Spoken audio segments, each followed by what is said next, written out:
ನಮಸ್ಕಾರ ಸ್ನೇಹಿತರೆ. ಇಂದು ನಾನು ವಿಶೇಷವಾದ ವ್ಯಕ್ತಿಯ ಬಗ್ಗೆ ಪರಿಚಯ ಮಾಡಿಕೊಡ್ತಾ ಇದ್ದೀನಿ. ಆ ವ್ಯಕ್ತಿ ಎಲ್ರಿಗೂ ಪರಿಚಯ ಆಗಿರೋದೆ. ಸ್ನೇಹಿತರೆ, ಈ ವಿಚಾರ ತುಂಬ ವಿಶೇಷವಾಗಿರುತ್ತೆ, ತುಂಬ ಕುತೂಹಲಕಾರವಾಗಿರುತ್ತೆ, ತುಂಬ ಒಂದು ಉತ್ತಮವಾದ ವ್ಯಕ್ತಿತ್ವಗಳ ವಿಚಾರವಂತವರ ಒಂದು ಪರಿಚಯ ಮಾಡಿಕೊಡ್ತಾ ಇದ್ದೀನಿ. ಈ ವಿಚಾರ ಎಲ್ಲರಿಗೂ ಒಂದು ಪಾಠ ಆಗುತ್ತೆ. ಈ ವಿಡಿಯೋನ ಯಾರು ಪಾಸ್ ಮಾಡದೆ ಕಂಪ್ಲೀಟು ಯಾರು ಸ್ಕಿಪ್ ಮಾಡಿದೆ ಕಂಪ್ಲೀಟ್ ಕೊನೆವರೆಗೂ ನೋಡಿ.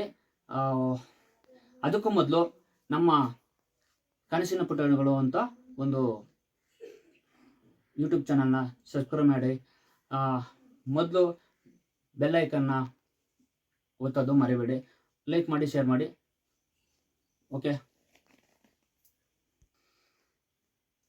ಈ ಜಗತ್ತಿನಲ್ಲಿ ಪ್ರತಿಯೊಬ್ಬರು ನಾನ್ ಜೆಂಟ್ಲ್ಮ್ಯಾನು, ನಾನ್ ಗಂಡಸು, ನಾನ್ ದೊಡ್ಡವನು ಅಂತ ಹೇಳ್ಕೊಂಡು ತನಗೆ ತಾನೇ ಗಲಾಪಟೆ ಎತ್ಕೊಂಡು ನಾನ್ ಗಂಡಸು, ನಾನ್ ಜೆಂಟ್ಲ್ಮ್ಯಾನ್ ಅಂತ ಹೇಳ್ಕೊಳ್ತಾ ಇರ್ತಾರೆ. ಆದರೆ ನಿಜವಾದ ಜೆಂಟ್ಲ್ಮ್ಯಾನ್ ಎಂಥವ್ರಪ್ಪ ಅಂದರೆ ಎಷ್ಟೋ ಜನಕ್ಕೆ ಗೊತ್ತೇ ಇಲ್ಲ. ಅವ್ರ ಜೆಂಟ್ಲ್ಮ್ಯಾನ್ಗಳು ನಾನ್ ಜೆಂಟ್ಲ್ಮ್ಯಾನ್ ಅಂತ ಹೇಳ್ಕೊಳೋದಿಲ್ಲ. ಆದರೆ ಜೆಂಟ್ಲ್ಮ್ಯಾನ್ ಆಗದೆ ಇರೋರು ಮಾತ್ರ ಹೇಳ್ಕೊತಾ ಇರ್ತಾರೆ. ಅಂಥವ್ರಲ್ಲಿ ಯಾರಪ್ಪ ಅಂದರೆ, ದೊಡ್ಡದಾಗಿ ಮೀಸೆ ಇತ್ತಿರೋನು ಜೆಂಟ್ಲ್ಮ್ಯಾನ್ ಆಗೋಕೆ ಸಾಧ್ಯನಾ? ಸಾಧ್ಯ ಇಲ್ಲ. ಹಾಗೂ ದೊಡ್ಡದಾಗಿ ದಷ್ಟಪುಷ್ಟವಾಗಿ ಬರೀ ದೇಹವನ್ನು ಹೊಂದಿದ್ರೆ ಮಾತ್ರ ಅವನು ಜೆಂಟ್ಲ್ಮ್ಯಾನ್ ಆಗೋಕೆ ಸಾಧ್ಯನಾ? No no no. ಹಾಗೂ ಅತಿ ಹೆಚ್ಚಿನ ದುಡ್ಡನ್ನು ಹೊಂದಿರುವಂತ ಕೋಟ್ಯಾಧಿಪತಿ ಆಗಿರುವಂತವನು ಮಾತ್ರ ಜೆಂಟ್ಲ್ಮ್ಯಾನ್ ಆಗೋಕೆ ಸಾಧ್ಯನಾ? ಅದು ಸಾಧ್ಯವಿಲ್ಲ. ಹಾಗೂ ಅಕ್ಕಪಕ್ಕದವ್ರಿಗೆ ಮೋಸ ಮಾಡಿಕೊಂಡು ಜೀವನ ಮಾಡಿಕೊಂಡು ಕಷ್ಟಪಡದೆ ನಾನು ಗಂಡಸು, ನನ್ನನ್ನು ಎದುರಿಸೋರು ಯಾರೂ ಇಲ್ಲ ಅಂತ ಎಲ್ಲರಿಗೂ ಎದುರಿಸ್ಕೊಂಡು ದಿಟ್ಟವಾಗಿ ದಷ್ಟವಾಗಿ ನನಗೆ ಕಾಲ ಇರದೆ ನನ್ನ ಒಂದು ಶಕ್ತಿವಂತ ಅಂತ ಹೇಳ್ಕೊಂಡು ಎಲ್ಲರಿಗೂ ಎದುರಿಸ್ಕೊಂಡು ಬೆಳೆದಿರಿಸ್ಕೊಂಡು ಬಾಳೋನು ಜೆಂಟ್ಲ್ಮ್ಯಾನ್ ಆಗೋಕೆ ಸಾಧ್ಯನಾ? No no no. ಅವನಂತೂ ಜೆಂಟ್ಲ್ಮ್ಯಾನ್ ಆಗೋಕೆ ಸಾಧ್ಯನೇ ಇಲ್ಲ. ಹಾಗಾದ್ರೆ ಯಾರು ಜೆಂಟ್ಲ್ಮ್ಯಾನ್? ಈ ಸಮಾಜ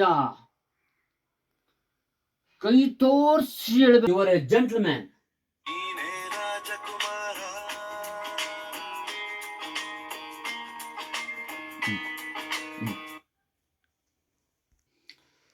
ನೋಡಿದ್ರಲ್ಲ ಸ್ನೇಹಿತರೆ, ಜೆಂಟ್ಲ್ಮ್ಯಾನ್ ಯಾರು ಅಂತ ನಾನು ನಿಮಗೆ ಕ್ಯೂರಿಯಾಸಿಟಿ ಕೊಟ್ಬಿಟ್ಟಿದೆ. ಇಡೀ ಜಗತ್ತಿನಲ್ಲಿ ಎಷ್ಟೆಷ್ಟು ಜನ ಇದ್ದಾರೆ, ಎಷ್ಟು ಕೋಟ್ಯಾಂತರ ಜನ ಇದ್ದಾರೆ, ಆದರೂ ಜೆಂಟ್ಲ್ಮ್ಯಾನ್ ಅಂತ ನಾನು ಜೆಂಟ್ಲ್ಮ್ಯಾನ್ ಅಂತ ಹೇಳ್ಕೊಳ್ತಾ ಇರ್ತಾರೆ. ಆದರೆ ಜೆಂಟ್ಲ್ಮ್ಯಾನ್ಗಳು ನಾವು ಜೆಂಟ್ಲ್ಮ್ಯಾನ್ ಅಂತ ಹೇಳ್ಕೊಂಡಿದ್ದಿಲ್ಲ. ಆದರೆ ಜೆಂಟ್ಲ್ಮ್ಯಾನ್ ಆಗದೇ ಇರೋ ಜೆಂಟ್ಲ್ಮ್ಯಾನ್ ಅಂತ ಹೇಳ್ಕೊಟ್ಟಿರ್ತಾರೆ. ಅದರಲ್ಲಿ ಪುನೀತ್ ರಾಜ್ಕುಮಾರ್ ಅಗ್ರಪಂಕ್ತಿಯಲ್ಲಿ ನಿಲ್ತಾರೆ. ನೋಡಿ ಸ್ನೇಹಿತರೆ, ಇವತ್ತು ಅವರು ಹುಟ್ಟಿದಬ್ಬ ಕೂಡ 50ನೇ ವರ್ಷದ ಹುಟ್ಟಿದಬ್ಬ. ಎಲ್ಲರೂ ಇಡೀ ಜಗತ್ತಿನಾದ್ಯಂತ, ಇಡೀ ನಮ್ಮ ಕರ್ನಾಟಕದಲ್ಲಿ ಹುಟ್ಟಿರೋ ಒಂದು ಕರ್ನಾಟಕದ ವರಪುತ್ರ ಡಾಕ್ಟರ್ ರಾಜ್ಕುಮಾರ್ ಅವರ ವರಪುತ್ರ. ಅವರು ಕೇವಲ ಡಾಕ್ಟರ್ ರಾಜ್ಕುಮಾರ್ ಅವರ ಪುತ್ರನೇ ಮಾತ್ರ ಅಲ್ಲದೆ ನಾನೇ ರಾಜಕುಮಾರ್ ಅಂತ ಪ್ರೂವ್ ಮಾಡಿ ಹೊರಟಿದ್ದಾರೆ.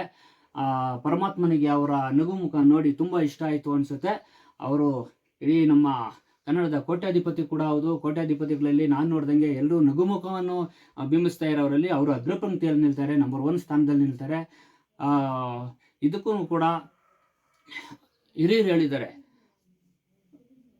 ಬಲ್ಗೈಯಲ್ಲಿ ಕೊಟ್ಟಿದ್ದು ಎಡಗೈ ಗೊತ್ತಾಗ್ಬಾರ್ದು ಅಂತ.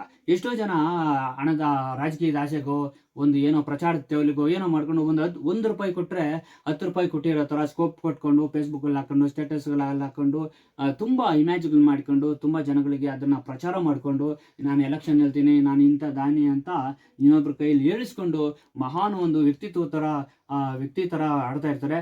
ಆದರೆ ಇದ್ರಿಗೆಲ್ಲ ಒಂದು ವಿರುದ್ಧ ರೀತಿಯಲ್ಲಿ, ಅಂದರೆ ಬಲಗೈಯಲ್ಲಿ ಕೊಟ್ಟಿದ್ದು ಎಡಗೈ ಗೊತ್ತಾಗಬಾರ್ದು ಇಂಥ ಒಂದು ಉತ್ತಮವಾದ ವಿಚಾರ ಹೇಳಿರೋ ಒಂದು ವ್ಯಕ್ತಿಗಳನ್ನು ಅನುಸರಿಸಿರೋರ ಪೈಕಿ ಅವರು ಅಗ್ರಪಂಕ್ತಿಯಲ್ಲಿ ನಿಲ್ಲೋರು.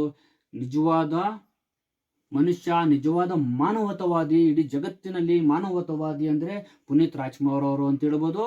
ಅವರು ಕರ್ನಾಟಕ ಮಾತ್ರವಲ್ಲದೆ ಮತ್ತು ಭಾರತ ದೇಶದಾದ್ಯಂತವಲ್ಲದೆ ಇಡೀ ಪ್ರಪಂಚದ ಬೇರೆ ಬೇರೆ ದೇಶಗಳಲ್ಲೂ ಕೂಡ ಅವರು ಅಭಿಮಾನಿಗಳಿದ್ದಾರೆ. ಅವರು ಕೇವಲ ಸಿನಿಮಾಗಳಲ್ಲಿ ಮಾತ್ರ ನಟಿಸಿಲ್ಲ, ಸಿನಿಮಾಗಳ ಮುಖಾಂತರ ಅವರ ಒಂದು ಸಂದೇಶಗಳನ್ನು ಕೂಡ ಜನಗಳಿಗೆ ಮುಟ್ಟಿಸಿ ಹೋದರು. ರಾಜ್ಕುಮಾರ್ ಅಂತ ಸಿನಿಮಾ ಕೇವಲ ಸಿನಿಮಾ ಮಾತ್ರವಾಗಿ ಉಳಿದಿಲ್ಲ. ಈಗಿನ ಒಂದು ಜನರೇಷನ್ ಏನಿದ್ದಾರೆ, ಒಂದು ಮಕ್ಕಳು ತನ್ನ ಪೋಷಣೆ ಮಾಡಿ ಬೆಳೆಸಿದ ಮಕ್ಕಳು ತಂದೆ ತಾಯರಿಗೆ ವಯಸ್ಸಾದ್ಮೇಲೆ ಏನು ಮರ್ಯಾದೆ ಕೊಡ್ತಾ ಇದ್ದಾರೆ ಆ ಒಂದು ಗೌರವ ಕೊಟ್ಟು ಮನೆಯಲ್ಲಿ ಉಳಿಸ್ಕೊಳ್ಳಿ. ಅವರು ಕೂಡ ಒಂದು ದೊಡ್ಡವರ ಒಂದು ಕೊನೆಯ ಕಾಲದಲ್ಲಿ ತಮ್ಮ ಮಕ್ಕಳ ಜೊತೆ ಇದ್ದು ಒಂದು ಆ ಸಂತೋಷವನ್ನು ಅನುಭವಿಸ್ಲಿ ಅನ್ನೋ ಒಂದು ರೀತಿಯಲ್ಲಿ ಆ ಒಂದು ರಾಜ್ಕುಮಾರ ಅಂತ ಒಂದು ಸಿನಿಮಾವನ್ನು ಮಾಡಿದರು. ಆ ಸಿನಿಮಾಗಳ ಮೂಲಕ ಅರಸು ನಿಜವಾದ ನಮ್ಮ ಕರ್ನಾಟಕದ ನಿಜವಾದ ಅರಸು ಅಂತ ಹೇಳಿದ್ರೆ ಈ ಪುನೀತ್ ರಾಜ್ಕುಮಾರ್ ಅಂತ ಹೇಳ್ಬೋದು. ಅದರಲ್ಲಿ ಏನು ತಪ್ಪೇನಿಲ್ಲ.